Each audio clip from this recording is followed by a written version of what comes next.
go over here. Come in the circle. Yeah. That's a little too close. Where creativity fits in your programmatic strategy. We're going to take a sort of a rambling tour throughout programmatic and where it fits within your organizations. Todd, you don't do programmatic. You knew this was a programmatic conference, right? What's going on? Why not? Yeah. This is the future. I'll walk out now. Yeah, it was interesting when I got the call from Digiday to speak at this, because I've spoken at publisher summits before. I thought it was the wrong number at first, because we publicly talked about the fact that we won't allow programmatic on our properties, because we have two revenue streams. We sell advertising, direct, native integrations, sponsorships, and throw every buzzword out there that we can. But we also have an e-commerce business. So what we do is any unsold inventory we use for our e-commerce business. So anyone, Jack Threads customers here at all? We got one. All right, we got a couple two. here.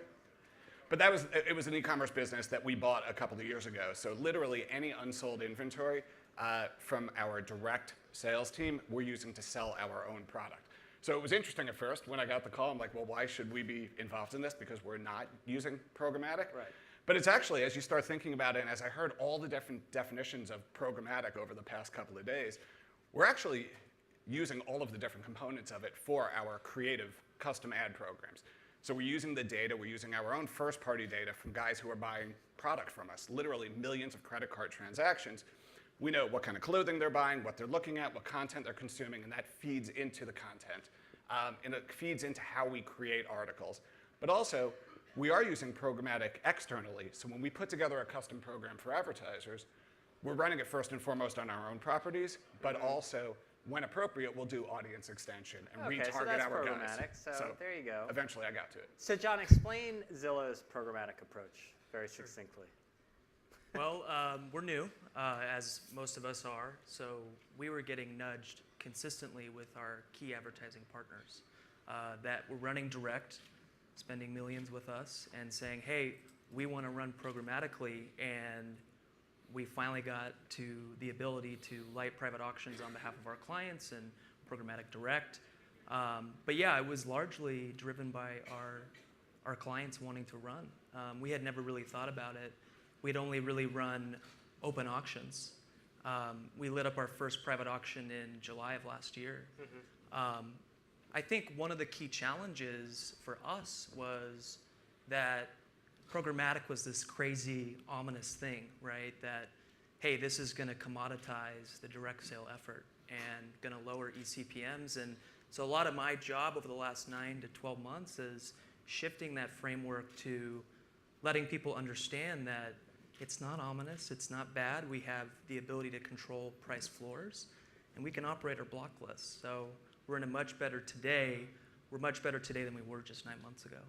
So who goes on the block list? I mean, because one of the strange things that I think about when it comes to the private marketplace, and the first sort of iteration of private exchanges, it was publishers would typically put their best customers on the block list, which is kind of a strange way of thinking about things. How do you operate that?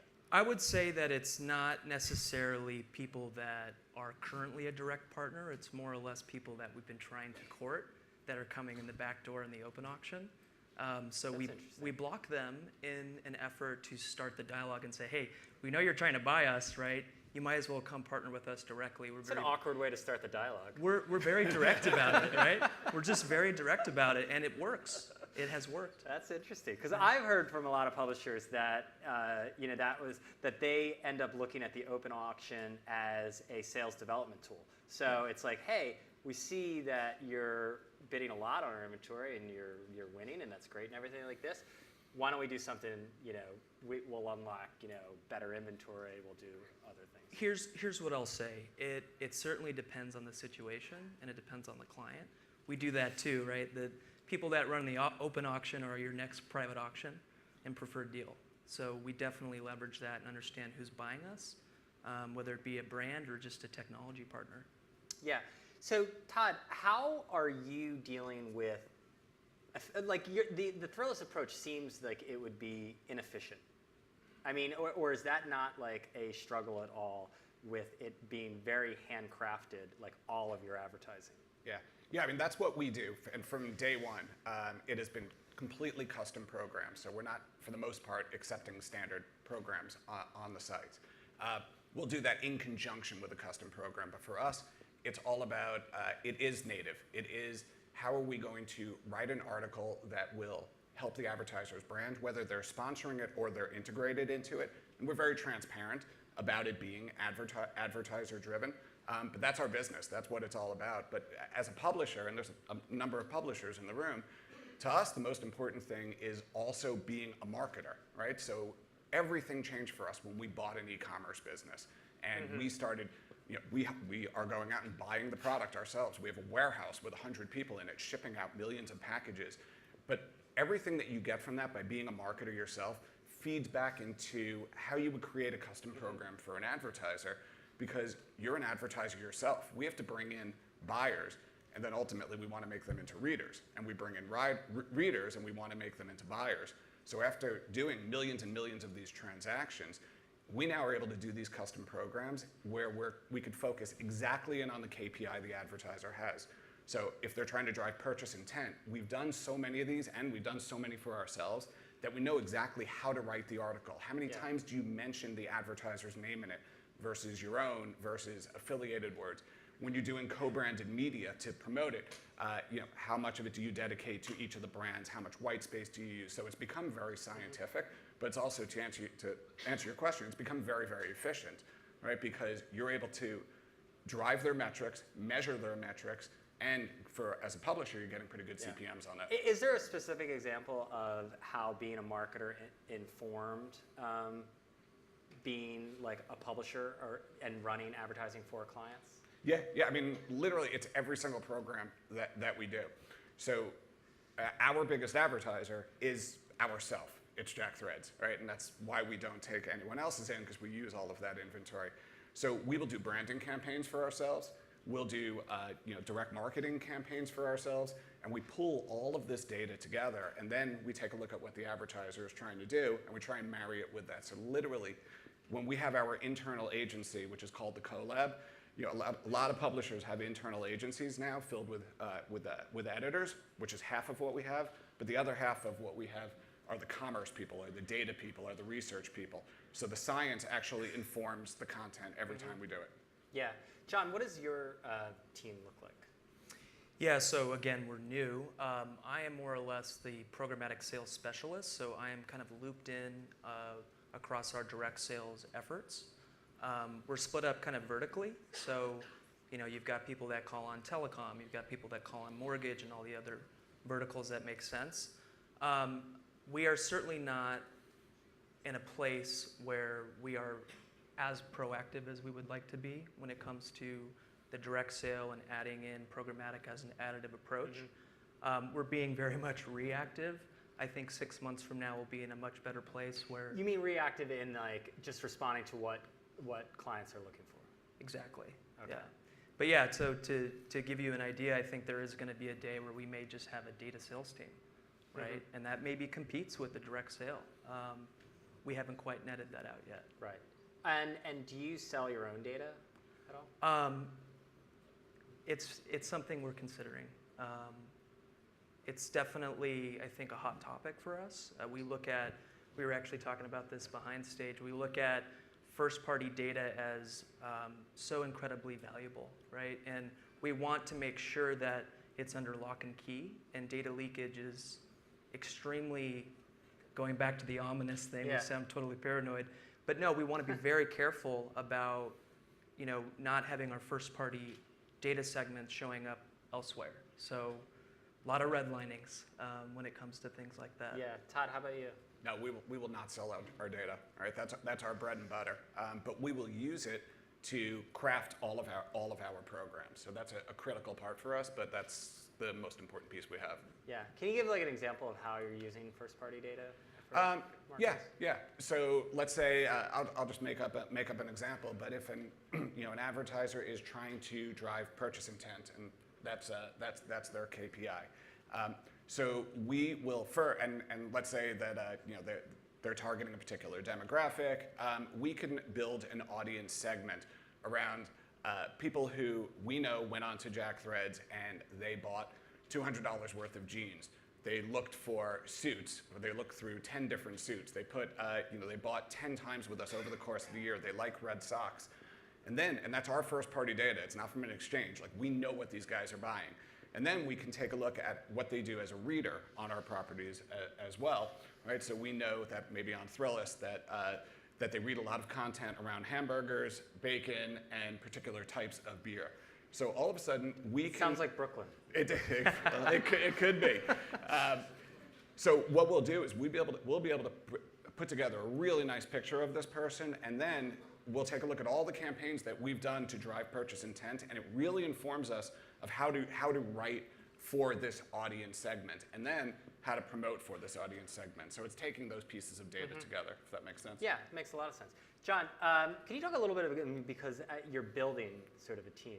What's a mistake that you sort of made in doing so? You can choose one. Yeah. Thanks, Brian. I think, again, the team isn't built, right? Again, I kind of alluded to the fact that this is kind of on the horizon. This is what we would call emerging platforms within Zillow Group. I think one of the mistakes is, again, going back to how I think someone said it earlier, there really aren't any best practices in the industry, right? I mean, there's, Matt is certainly helpful, but I'd say taking risks and being able to afford mistakes. I don't know that there's been anything to our detriment yet, thankfully.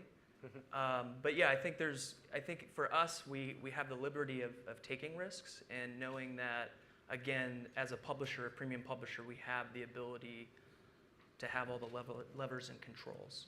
I don't know if that answers your question. Yeah, it does.